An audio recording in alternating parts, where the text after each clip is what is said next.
Welcome our online Sanskrit క్లాస్కి. ఇక తర్వాత త్వరలో జరగబోయేటువంటి ఉస్మానియా పరిధిలో జరగబోయేటువంటి 6th సెమిస్టర్ ఎగ్జామ్స్కి, అందులో ద్వితీయ భాష సంస్కృతం 6th సెమిస్టర్లో ఎలాంటి క్వశ్చన్స్ అడగబోతున్నారో ఆ ప్రశ్నపత్రాన్ని ఆధారంగా చేసుకొని వెయిటేజ్ లెసన్స్ ఏవైతే ఉన్నాయో వాటిని చూసుకుంటూ మనము అందులో లెసన్స్తో పాటుగా ఆ లెసన్లో ఉన్నటువంటి కొన్ని ఇంపార్టెంట్ పాయింట్స్ క్వశ్చన్స్ మనం వాటిని చెప్పుకుంటూ వెళ్ళిపోదాం.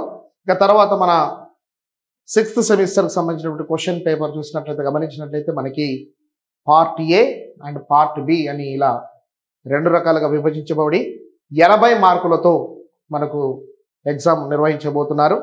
ఇక తర్వాత పార్ట్ ఏలో మనకి 20 మార్కుల పేపరు, పార్ట్ బి మనకి 60 మార్కుల పేపరు ఉంటుంది. ఇక పార్ట్ ఏ సైడ్ మనం చూసినట్లయితే ఇక్కడ చూసినట్లయితే మనకి 6 రకాలైనటువంటి బిట్స్ మనకి ఉంటాయి.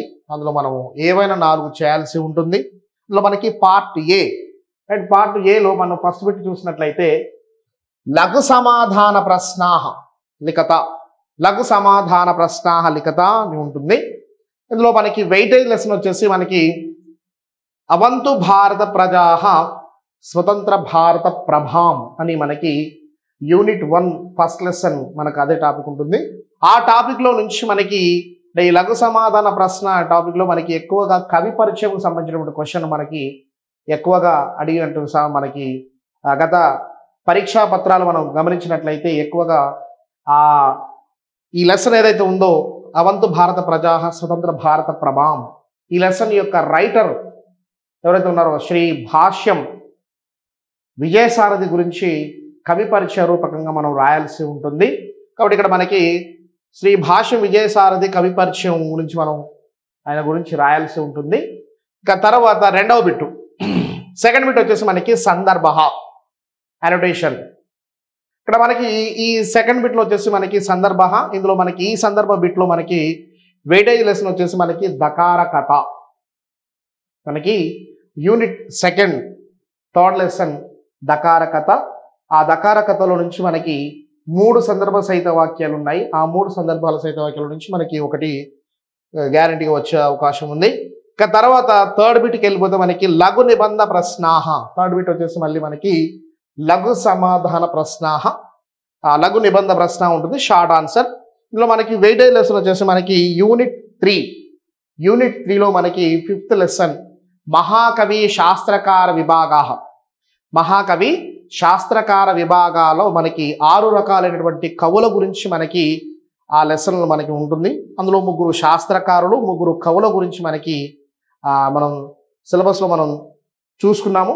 అందులో నుంచి మనకి ఇక్కడ బిట్ నెంబర్ 3 వచ్చేసి లఘు నిబంధ ప్రశ్నలో మనకి వెయిటేజ్ లెసన్ వచ్చి మహాకవి శాస్త్రకార విభాగాలో మనకి 6 రకాలైన కవులు ఉంటారు. ఆర్యభట, కనాద, భాస్కరాచార్య, శంకరాచార్య, తర్వాత భాస మహాకవి, హర్షవర్ధన, ఇలా 6 రకాలైనటువంటి కవులు మనకి శాస్త్రకారులు ఉన్నారు. 3 శాస్త్రకారులు 3 కవులు ఉన్నారు. ఇక్కడ మనకి బిట్ నెంబర్ 3 వచ్చేసి మనకి శాస్త్రకారులు 3 ఉన్నారు.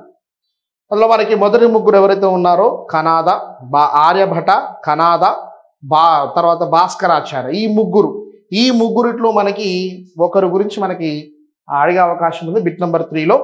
ఇక తర్వాత మళ్ళీ బిట్ నెంబర్ 4కి వెళ్ళిపోతే ఇక్కడ మళ్ళీ మనము బిట్ నెంబర్ 4కి వెళ్ళిపోయినట్లయితే అలంకారస్య లక్షణం ఉదాహరణం లిఖిత, అలంకారస్య లక్షణం ఉదాహరణం లిఖిత అని మనకి బిట్ నెంబర్ 4లో ఆ బిట్ మనకు వస్తుంది. ఇక్కడ మనకి వెయిటేజ్ లెసన్ వచ్చేసి యూనిట్ 1 సెకండ్ లెసన్ అలంకారాహ అని ఉంటుంది. మనకి ఇందులో 6 రకాలైనటువంటి అలంకారాలు ఉంటాయి.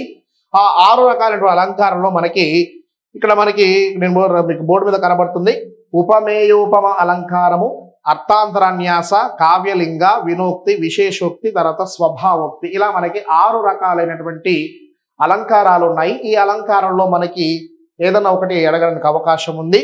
ఇక తర్వాత బిట్ నెంబర్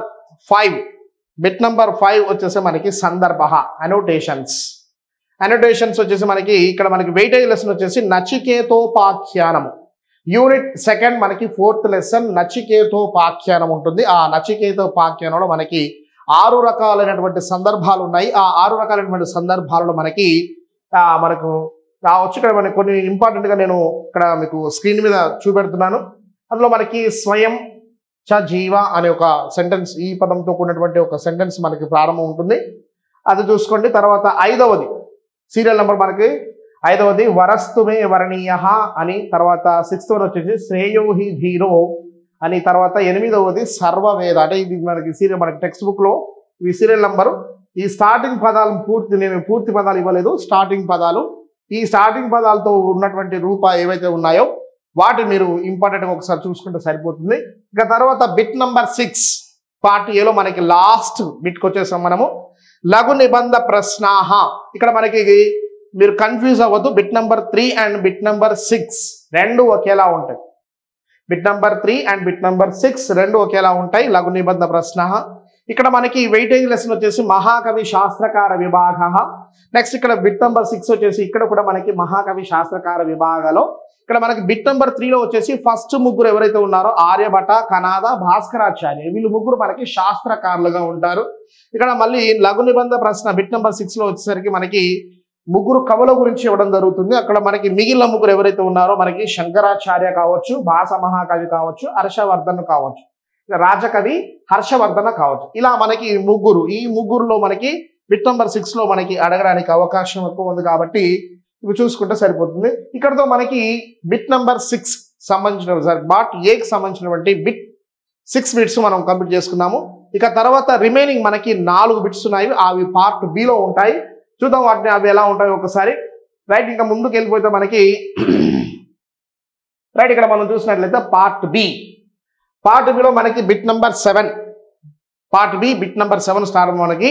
ఇందులో మనకి ప్రతిపదార్థ తాత్పర్యం లిఖత అనే హెడ్డింగ్ తో మనకి స్టార్ట్ అవుతుంది బిట్ నెంబర్ 7. ప్రతిపదార్థ తాత్పర్యం చ లిఖత అని మనకి ఉంటుంది. దీన్ని మనం సింపుల్ గా వర్డ్ టు వర్డ్ మీనింగ్ అని మనము అనుకుంటాము. ఇక తర్వాత ఇందులో మనకి ఈ బిట్ నెంబర్ 7లో వచ్చేసి మనకి వెయిటేజ్ లెసన్ అవంతు భారత ప్రజాః స్వతంత్ర భారత ప్రభాం, యూనిట్ 1 మనకి ఫస్ట్ లెసన్ అదే ఉంటుంది. ఆ లెసన్ నుంచి మనకి కొన్ని ఇంపార్టెంట్ శ్లోకాలు ఇక్కడ నేను మెన్షన్ చేయడం జరిగింది. ఈ మనకి ఇక్కడ ఇవ్వబడినటువంటి స్క్రీన్ మీద కనిపించేటువంటి శ్లోకాలు మీరు చదివినట్లయితే రేపు మీకు జరగబోయేటువంటి ఎగ్జామ్లో రావడానికి ఎక్కువగా అవకాశం ఉన్నటువంటి శ్లోకాలు నేను శోధించి మీ ముందు ప్రవేశపెడుతున్నాను. అందులో మనకి ఫస్ట్ శ్లోకం వచ్చేసి అహం తనుభవోస్మి అని ఆ శ్లోకం ఉంటుంది. తర్వాత థర్డ్ వన్ శ్లోకం ఇదం తు వీర భారతం. తర్వాత 4th శ్లోక వచ్చేసి స్వతంత్ర భారత వయం, ఇవి మనకి ప్రారంభ పదాలుగా ఉంటాయి. తర్వాత 6th శ్లోక వచ్చేసి ధనాధికారిణోపివ అని ఒక శ్లోకం ఉంటుంది. తర్వాత స్వయం 9th వన్ శ్లోక స్వయం సమృద్ధి సాధనే. 13th శ్లోకం గృహే గృహే విరాజితం. తర్వాత 18th శ్లోక శృతి స్మృతి ఇతిహాస. తర్వాత 11th శ్లోక వచ్చేసి స్వధర్మ కర్మ కౌశలం.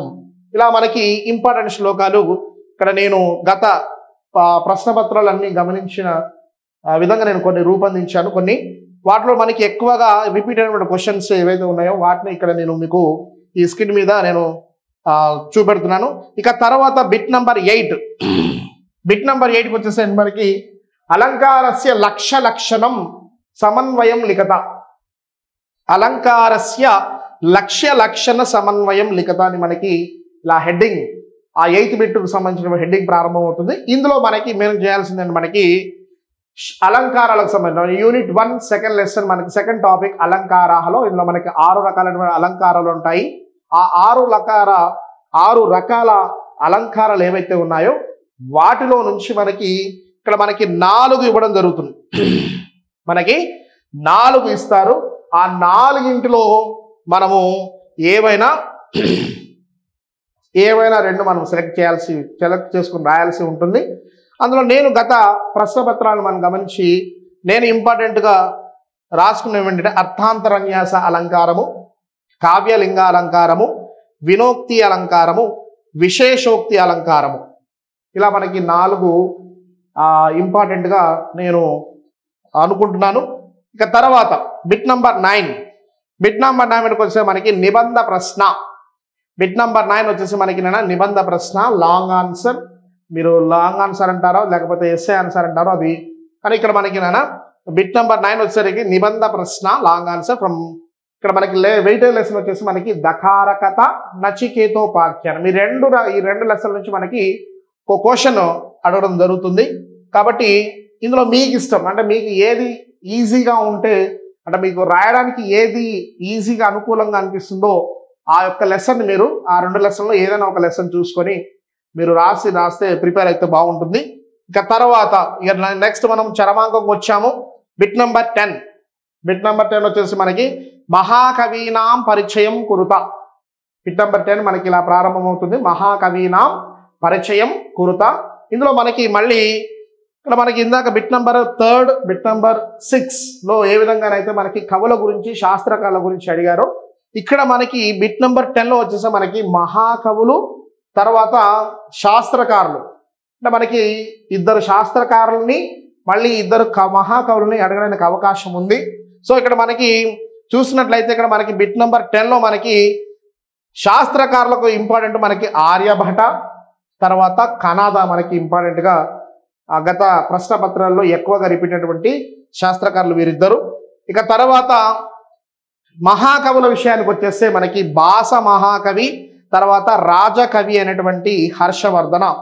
ఇలా మనకి ఈ నలుగురు మనకి ఈ బిట్ నెంబర్ 10లో ఈ మనకి ఇద్దరు మహాకవుల గురించి తర్వాత ఇద్దరు శాస్త్రకారుల గురించి అడుగుతున్నాడు. కాబట్టి బిట్ నెంబర్ 10లో మనకి ఈ నలుగురు ఓకేనా, ఇద్దరు శాస్త్రకారులు ఇద్దరు మహాకవుల గురించి మీరు రాయాల్సి ఉంటుంది.